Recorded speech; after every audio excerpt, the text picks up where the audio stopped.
Hello, everyone. This is Anthony Bandiera here, attorney and senior legal instructor with Blue Dwell Law Enforcement Training, bringing another podcast, the Search and Seizure Show. And I am joined by my very good friend, longtime friend, Justin Chapman. How you doing, my friend? Doing great. Now, you're broadcasting from where? Your studio, and where's your studio? My studio in Harriman, Utah. Nice. Do you How know the close is that capital of to Utah? huh? Do you know the capital of Utah? The capital is Salt Lake, right? It's actually U. It's the capital U. Sorry, bad dad joke. Ah. Moving on. Hey, I just had to get that out of the way. It calms me.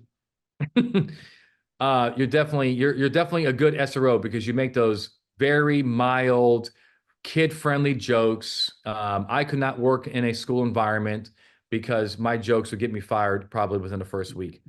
Okay, yeah, they're like Rick said, they're school jokes. So, all right, so 1 second here. So, look, guys, we are here and we have a lot to talk about. So, my friend Justin, he isn't. We just got done teaching, SRO and the Fourth Amendment. That's my forte. But I really want to bring on Justin because this is his, like, when it comes to SRO space and all the ins and outs of being an SRO, the do's and don'ts, the good things you do, the bad things, active shooter, all that kind of stuff. This is Justin's forte. Now, so I want you guys to ask questions. And I do want you, look, I do want you to ask these questions live. This is kind of like a radio show. And I want your camera, do not worry about camera. You can only see me or Justin, okay? But you can use your microphone, and that's what we want. But there was a question that was asked, and I'm just going to answer this. So Daniel says, John Ween, which is one of our legal instructors, sent to ask whether an inventory is a search or not. Daniel, do you want to come on microphone and ask anything particular about that? But I do have an answer. So Justin, let me ask you this. You're not. Okay, Devin, are you ready for your microphone? I'm going to turn your microphone on. So stand by, Devin. You're first on deck. But Justin, what do you think? Is an inventory, like a vehicle inventory, a search or not? I would say no. It's an inventory. It's Okay, exactly what it's described as. that's right. And you would be incorrect. That's why I get paid the big bucks. Okay, that's why you're an SRO. That's right. Okay, so it's an inventory search. So it's a trick question. It's an imply when you say search, it implies you're looking for what? Evidence, right? But an inventory is not looking for evidence. It's looking for items, dangerous items, and items of value, right? But it has to be a search, legally speaking. Otherwise, it would not be controlled by the Fourth Amendment. Are inventories controlled by the Fourth Amendment? Right, Justin? That's your turn.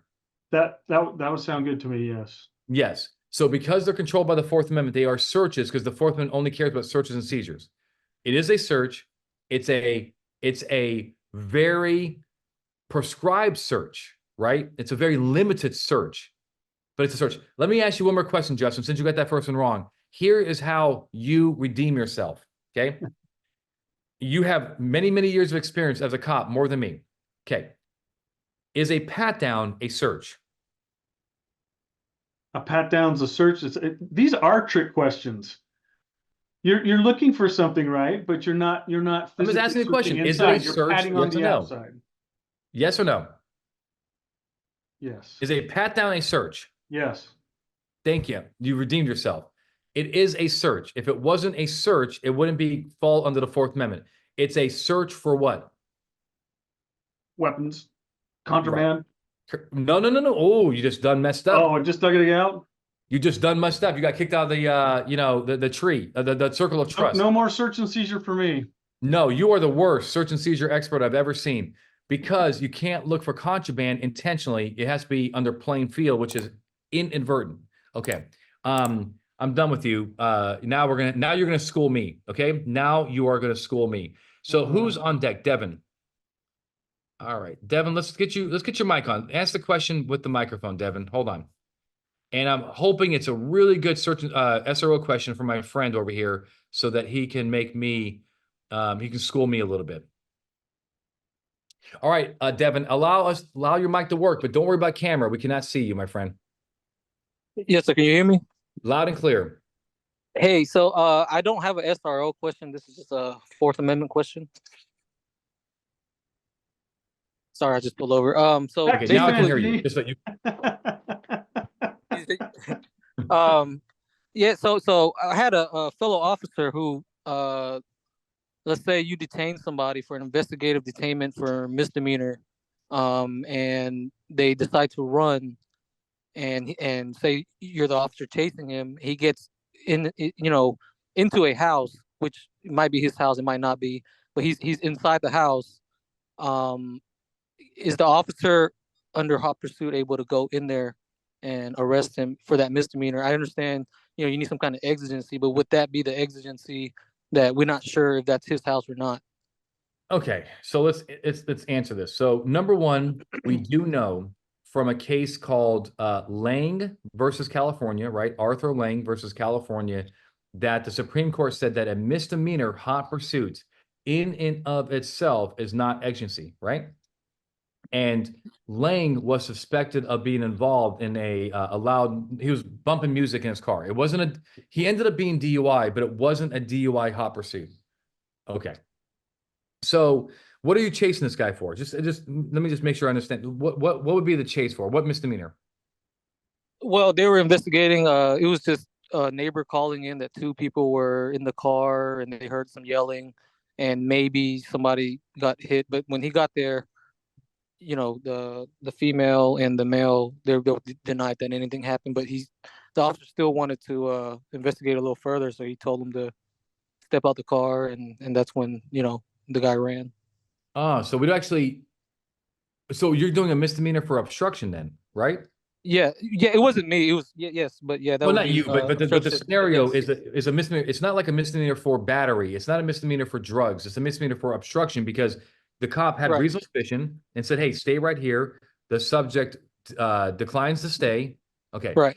so okay, that's my first thing. So misdemeanor hot pursuit does not allow automatic entry into the home. The next thing I want to lay down a foundation on is that, look, I wasn't there.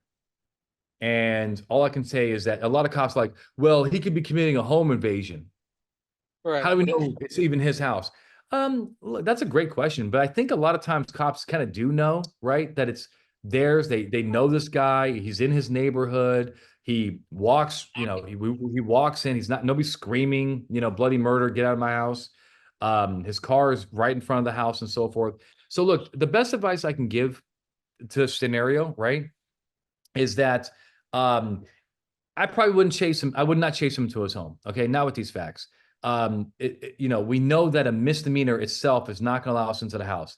And if we have no reason to believe, none, zero, that he's committing a home invasion, and he's probably, he's probably near his house, right? I mean, I just probably wouldn't go into his house unless that reason. I wouldn't go into his house because you can't, and I wouldn't presume that's a home invasion.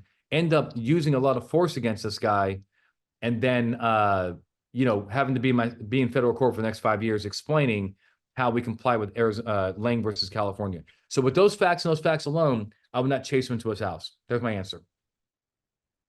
All right. Thank you. I appreciate it. Anytime.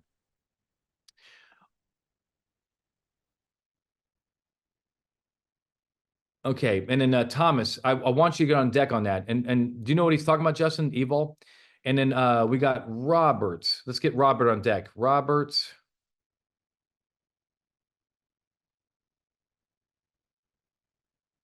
Okay. All right. Robert, activate your mic. Good evening. Can you hear me? Yes, and Emmanuel, you'll be up on deck next, unless Thomas wants to go first. What you got, my friend? So I've been on patrol for 5 years, and 3 weeks ago I switched to SRO. It's a culture shock. Um, so I'm at an elementary school. About 2 weeks ago, we had a third Yep. grader. We had a third grader get off the bus. Um, a friend of his comes up and says, "Hey, he has a knife and he's gonna deal with his bullies." So admin does the search. We find two tactical knives on him. Child states to admin that dad provided him the knives to deal with his bully. Dad, of course, denies allegations later. Our our DCF, our children's family, denies to do anything with the case. Is there anything on the LEO side that I could go further into getting that dad charged with that, or bringing him in for questioning, or it seems like DCF doesn't want to do anything. And I'm like, this is clearly a problem of this child saying, hey, you can take a knife to deal with your bullies. What do you think, Yeah, Justin? I mean, obviously serious situation there, regardless of age, right? I mean, we've had shootings with, I know this was a knife, but acts of violence occurring with kids with very very young ages, unfortunately. I mean, obviously you took the initial steps in doing exactly what I would have done, and trying to pursue it that way. I think the only thing I could think of, just if you've gone to DCFS, you've already tried to pursue that, legally. I'd be looking at the school side now. Now, does this kid present or possibly present a threat or potential threat to anybody else in there? See if you can't get them hooked up with your school counselor. See what type of uh, um, uh, interviewing that they can do with them to see what are the additional stressors. Is this just a bullying problem at school, or is there something else going on at home? I mean, that seems a pretty good leap for a young kid to go, oh, hey, I'm going to take care of bullies with the knives. So And especially where he makes the comment that dad provided him with the knives. Is there some encouragement there? Oh, go uh, we ahead. t- we talked to the kid, and we ended up finding out his bully, quote unquote, is his brother, who's in a grade ahead of him, which is just, I mean, it's a domestic violence situation at that point, but it seems like DCF just doesn't want to touch it. I'm like, this is a clear imminent danger. The kid But got expelled from school. Um, they're expelling him from the district completely. What does your His prosecutor say about it? Have you gone to your prosecutor to get their opinion? The I DA? haven't. I'm gonna talk to my sergeant tomorrow about heading to the state attorney's office and maybe just presenting it to them and see what they think. but Um, but do you think there actually is probable cause? I mean, look, I mean, can we just like I think you like I was kind of into this, like as far as like, oh, okay, the father's probably, lying until you said it's the brother. Why would the father give a knife to his son to stab the other son? Is that, I mean, do we actually believe the kid at this point? I'm in a rural part of Florida, so in North Florida, the culture here is a lot different. But It's a possibility where these people are from. They're from a very I don't know how to politely say it. They're in a redneck area. I've been a deputy in that zone where they live at, and they have situations like this where dad hates this kid, and I've seen a dad give a gun to try to shoot the other brother. Like it's a yeah, whole I mean, messed look, up I know that area. I know that can, look, I first of all, redneck to me is a compliment. I would, if somebody said I was a redneck, I actually would be that would be a I'm compliment to from me. Bama, so I get it Totally. originally. I love rednecks, man. They're my kind of people. But let me just ask you something though. Do you really have probable cause here? I mean, you have these allegations and you have the kid. And again, I think that this kind of like is a credibility issue that he's really trying to encourage his kid to stab his other son.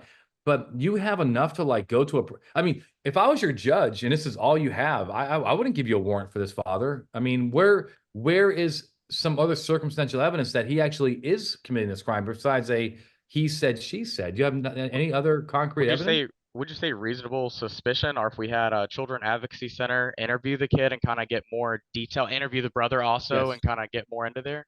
Absolutely. Absolutely. I absolutely believe you have reasonable suspicion. Because I do now look, because I'll tell you one thing that's in your favor. I think that based on training experience, kids typically lie less than well, look, man, maybe you're gonna smack me around on this, Justin and Robert, but I feel like I believe kids more than sometimes the adults. I don't know. I mean, I think that they lie less, but God, I do not know what I'm talking about. This is my intuition here. Is there any truth to that?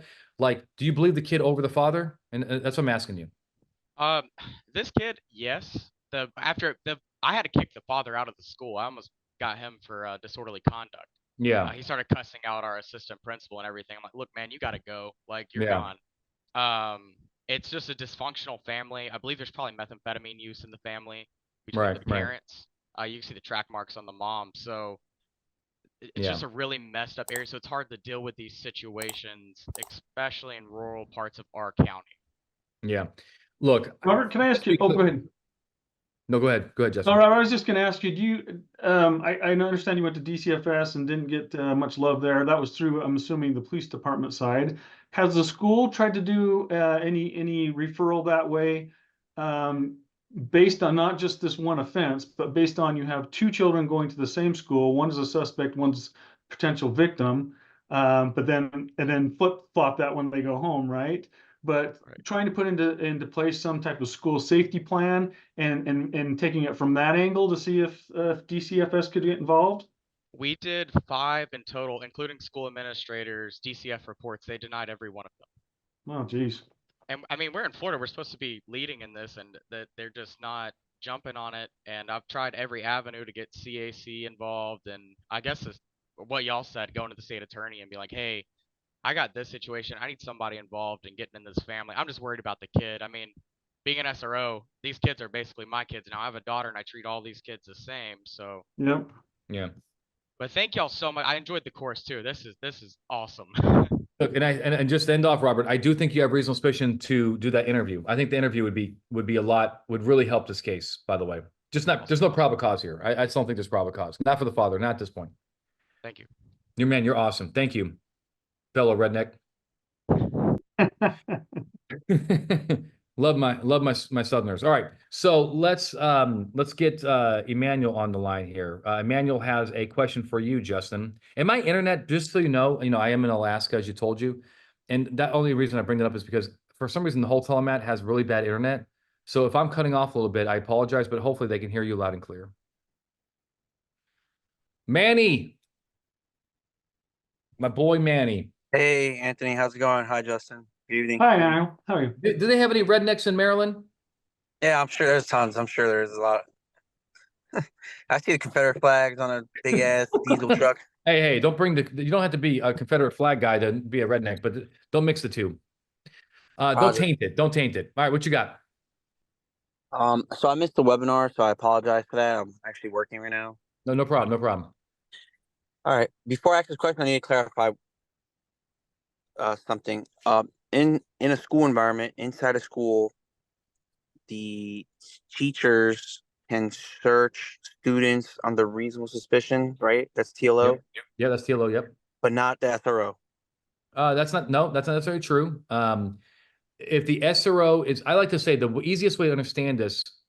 And look, we don't have like super clear case law on this. It's kind of like a balancing. But if the SRO is essentially like an agent of the school and they're just like they're motivated to enforce school rules and keep the discipline of the school and safety, then they should be able to act under TLO.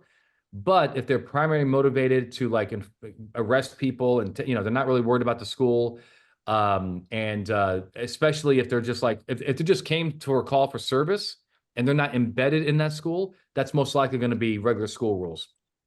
Hey, Manny, does your school and your police department or sheriff's office have an MOU?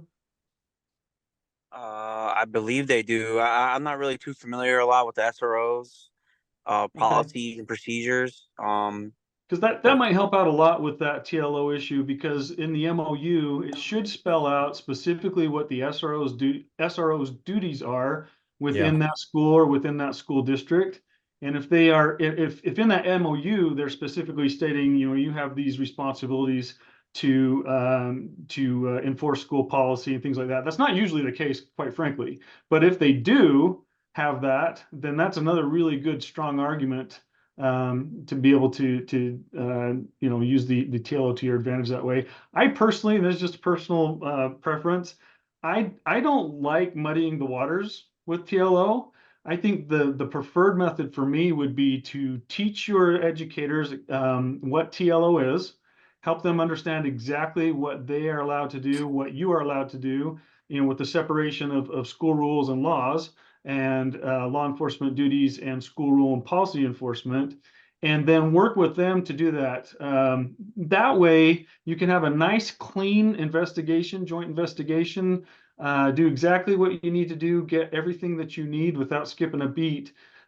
If you are able to train them up prior to having any of those instances come your way, I think it's much cleaner. I don't like to muddy the waters, because you go back every single time if you've trained your admin and your other school officials, and they're acting just like they should under TLO, and you're acting in that support role. They're driving the action. You're not. You're there. As sometimes just as somebody who's keeping the peace or being there to witness the situation. So That's the cleanest. That's the cleanest way. That's my preferred method of going about it. But that MOU will really, if you have one, go and look at it, because it may spell it out for you. Okay. All right. Now that I have that, here's the question. Had a student, um, he was in class, he had his phone on the desk. The student next to him took the phone from him. The victim noticed that his phone was taken. He was like, "Hey man, get my phone back." All right, guy gives it back, right? Well, don't ask. I don't know why, but he puts his phone back down on the desk. Went to go to the next period class, and the kid took his phone again. He noticed his phone was gone. He was like, "Damn, it was definitely Alex who did it." Um, so he went to go tell a school official what happened. Now, what happened after that? I mean, I don't know what happened. I ended up getting involved. I'm not an SRO. He reported after the fact. But I guess my question is, if let's say the school official was like, "Oh, Alex has your phone," all right, would would the school official be under like TLO, go to the SRO and be like, "Hey, Alex took this kid's phone. Um, can you pull him up, ask him where's the phone, and can they check him for the phone?" Like, I don't know. I was just thinking that this is a question I just threw off from left field here. I mean, again, I'll tell you my opinion on it. I think, and it goes back to what we just talked about. If you've already trained up your administration, they know what those rules are. You could easily, as an SRO, go and say, "Hey, listen, there's a situation I just heard about," or maybe the student comes in, right? And I'm coming from making it as clean as possible. "Hey, this is what's happened. What do you think?" Right? And if you've trained up your admin, then they know very well. Yeah, I can definitely go grab that kid. Because the cool thing with TLO is not only do they not have to get or have Miranda in their interviews, they don't have to have the warrant either. So you've got the double bonus there for them, right? They don't have to have either one of those. So I like it. Again, to make It's it clean. clean. It's clean. Yeah, I like that. I like doing it that way. But I think you have a little bit more on this one anyway. No, yeah. So look, Manny, my viewpoint on this is that I totally agree with Justin. It does alleviate the whole suppression issue, and right, but TLO says school officials, right?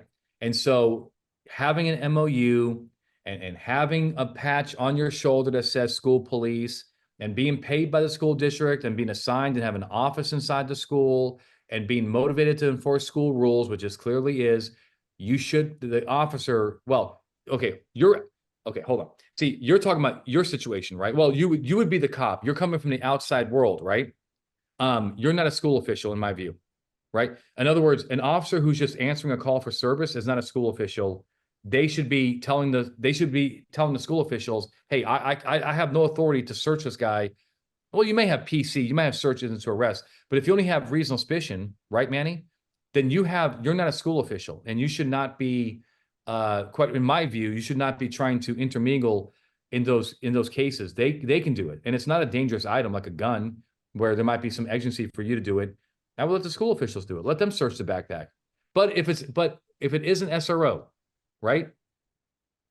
I think we're going to win that case. Does that make sense? If it's a dedicated, assigned SRO, I think they're going to win that case.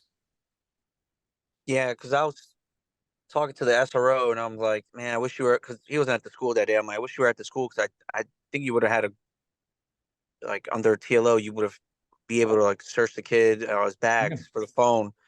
And they're like, "Oh, I don't think so. You might need a warrant, this, that, there." I'm like, "No, man, you're technically a school official Yeah. in a sense. You're working for Yeah. the school. You're the school official. All You're right, but look, but that's a right, debate. That's a debate, but we do have some, yeah.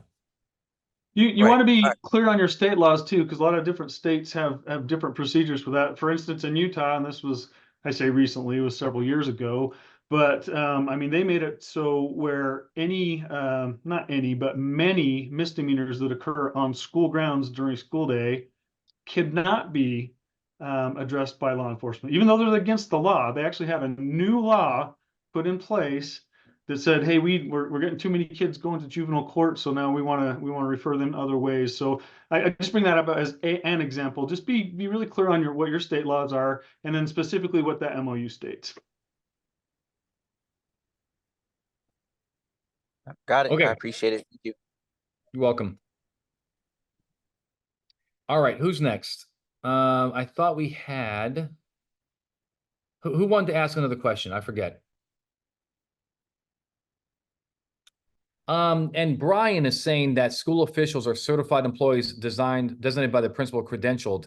I don't, I mean, TLO does not really, the Constitution does not care what the state law says. It matters what the Fourth Amendment, what did the Supreme Court mean by school officials, just so you know. But maybe that's how California views that under state law. But TLO did not say that to be credentialed anyway. All right, Thomas. So just two different questions, right? Two different questions. Thomas, you had a question? I think you did, right? Yeah, can you hear me? Hey, loud and clear. All right, so you mentioned earlier when you were discussing weapon detectors and metal detectors, obviously a different type of technology.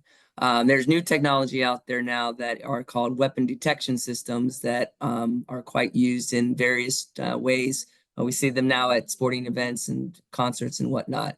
It's supposed to be less intrusive and whatnot. Schools have now brought them online. And testing them out. They've added cameras to them. They can actually follow students. Some schools can use AI as well. But with regards to the Evolve system and what they say they can do, because now apparently they're being sued. And there's a lot of things with them now out of New York regarding the case. But do you have any aspects as far as schools and search and seizure related to this new technology? Justin, do you have any knowledge about this technology?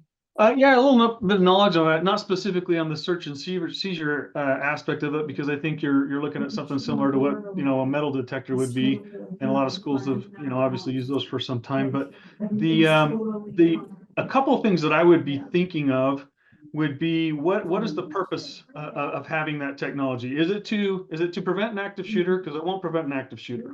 If that's the sole purpose of having that in there, that you're wasting your money, right?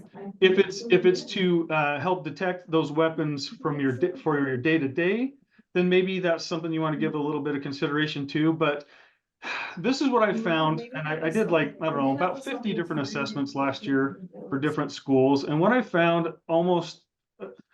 I think maybe there were 2 or 3 exceptions out of those 50, that schools and their protocols and their safety measures, some have really great on paper policies and procedures to help keep their schools safe. But if you don't have your individual staff actually paying attention to those and actually enforcing them, and your students, for instance, how easy is it to get into a school, even if everything's locked down? Yeah, at high school, kids are putting rocks indoors. They're defeating all this great technology, if you will, by the very simplest of means. So if you don't have a way to actually enforce, or you don't have the school on board to actually enforce those policies and procedures, any of that technology that sounds really good at the beginning might be for nothing. So I guess the 2 points are, what is the purpose of it? If it's for active shooter, it's not going to stop active shooters. If it is for the day-to-day, weapons detection, then maybe it does have some merit there. I don't know all the specific new. You said that they had some pretty, I don't want to say imaginative claims, but I can't remember the word you used, but they had some claims on there that you were maybe thinking, maybe that's not the end all say all about that particular technology. There's other Zero Eyes is one that does, Let's watch it real quick. Justin, let's watch it real quick, okay? Yeah, okay, go ahead. Let's see if we can get enough, I don't want to watch the whole 3 minutes, but let's just see if we can get enough context here to see what this is all about. Technology. Evolve is now partnering with hundreds of schools across the United States as part of their overall safety plan. Our AI-based weapons detection system enables schools to create a safer environment in a positive, free flow, and welcoming manner that has not been available by legacy security systems. We understand that with any new technology comes questions and possibly some concerns. To address these matters, I'd like to turn the time over to a few of our education experts. I hope you'll find their insight most helpful as we consider the role new technology has for schools in helping to address this epidemic of gun violence. Thank you. Evolve must be looked upon as just a part of the solution to the overall safety plans of each school. I want to see look at it as a school. It has to be all of them. Look at the leadership, the shared vision, actual physical technology. Here it is. Other data about your student and not in any way capturing other data about your students. Like any security equipment that exists in the world today, there are certain capabilities that we as vendors and security professionals agree should not. I think we get the point. So it's just basically, it's like, it's a magnetometer on steroids. So this is going to be a search under the Fourth Amendment. No doubt about it. No doubt about it. But the thing is, I think it's lawful, right? Very few courts are going to prohibit this. It's a special needs search, right, Thomas? Is there a special needs search? Let's just look at what a special needs search is. Is there a compelling interest in putting in this technology at the entrance of the schools? So, hey, Thomas, do you feel like the school that you're talking about, do you feel like the rest of their security profile and program is being actually enforced? Like, do you feel like they're actually keeping all the rest of the exterior doors? They have a way to continually monitor that and keep those secure. What are your thoughts on your own school, the one that you're referring to? Yeah, so this particular school has 43 points of entry. So as you mentioned, kids can access any door throughout the school, and with the security guards or the school security officers that they have, they're overtaxed by going to classrooms, removing students out of classrooms, we have a pretty high truancy issue as well. So we have students being brought back into the school as well, and they're having to deal with that as well.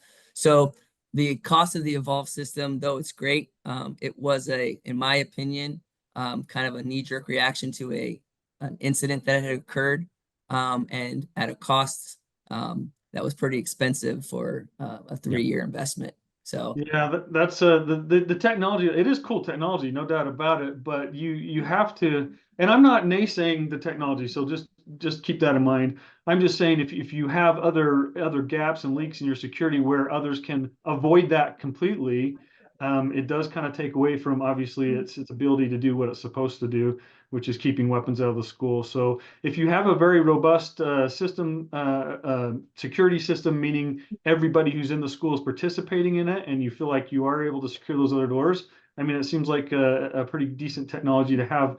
And so, like I said, I'm not for or against it per se. I'm just saying there are a lot of other considerations, specifically when you're talking about school security, that and it's tough. It is tough to secure a school for sure. I think I was able to walk into every single one of those 50 I talked to you about that I did the assessment with no problem.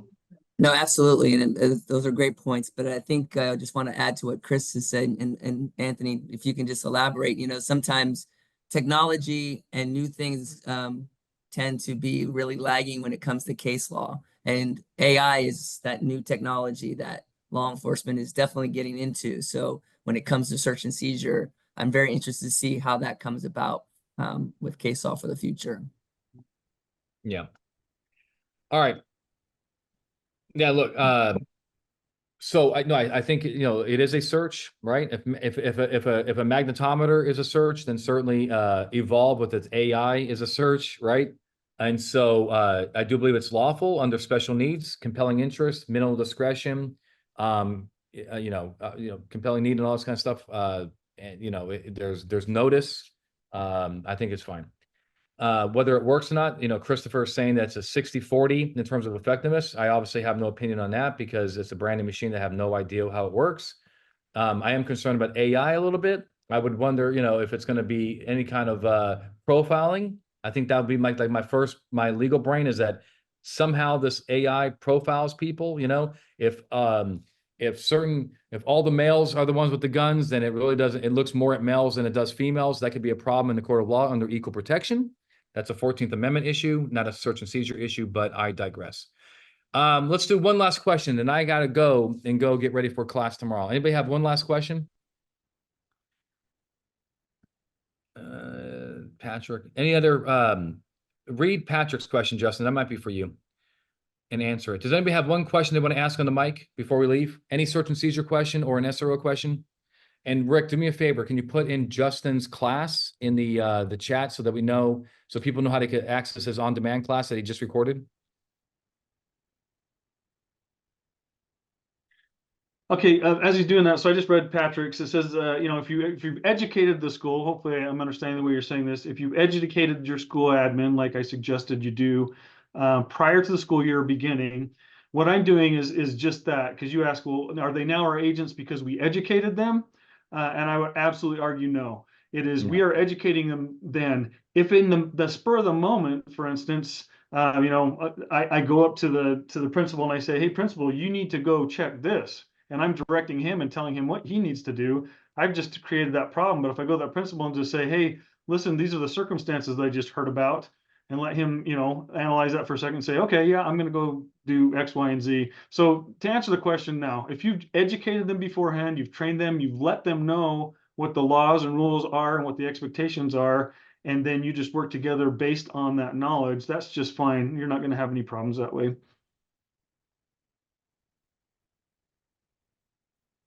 And then, you know, just as it looks like we're kind of getting to the end here, but, you know, whether or not you come to my class, I hope you do come to my class. I'd love to get to see you there. We go over a whole bunch of stuff. It's a 2-day class. I give you information on exactly how to start your assignment. If you're a new guy coming into that assignment, it can be intimidating. It's a little bit fish out of water kind of feel. I think somebody mentioned that early on at the beginning of this, that it was, you know, hey, I just got this assignment and it's a completely different environment. It is. And school personnel have a little bit different way of looking at things. Doesn't mean they're bad or wrong or anything like that, but I'm gonna teach you exactly what steps to take to get your foot in the door there, to feel confident in that new assignment, to understand exactly what it is you need to do to be successful in that assignment from that point on. Because there's a base foundation that we need to lay with them, and there are some really, really key elements that if we are able to accomplish them correctly, you're going to have amazing success there. So Melissa asked if there's I can throw this in the chat, I guess. Yeah, I think I got it. It's Oh, you it's got it? the blue gold email. You want to give him another one? You know, get the other one because I'm not sure. Yeah, I got it. No problem hitting the other one. Just do first name Justin, or do you have the Chapman SRO? No, just what is it? Well, I'll put it in here. Yeah, go ahead. Rick's got it. All right. So put that in there, and then guys, do me a favor, please, you know, Teresa, if you can just before we leave, put our social media in there. We're really asking you guys to really connect with us on social media. It really means a lot to us. And cool. All right. And I'm actually okay if you give me a call on the phone number too. That's this is my. That didn't go to. That has to go to. That didn't go to her. Just so you know, that only went to us. Here, I got it. Oh, I'm sorry. Yeah, no, So let's put some panelists on here. No, it's she's not a panelist, so I got it. I got it. Oh, gotcha. I see you. Oops. Okay, Melissa, I just sent you his cell phone. You can call him as well. All right. All right. Thank you guys, everybody. It's been great. Justin, thank you for joining me. I think it's been great. It's, you know, SRO issues are kind of tricky, and I needed an expert to help me navigate. Sorry, I made you look bad, or made myself look bad with that search and seizure at the beginning. I expected more from you, especially since you retired as a captain. But actually, hold on. There's the answer. No. Because There's I the retired as a captain. Huh? Because I retired as a captain, that's why. Correct. See, I expected too much from you. I thought you were a working staff. You're not. You're a captain. You're supposed to be in the office making legal mistakes and blame it on other people. Most awful job in law enforcement. Yeah, man. No, look, you definitely don't. You know, you're not supposed to learn search and seizure. You're supposed to criticize your troopers or your officers when they make search and seizure mistakes. All right. Thanks, Sean. See you guys. It's been good. Let's end the recording for my people that watch on demand and on YouTube. Thank you so much. And if you have any questions, hopefully you'll join us on the next live event.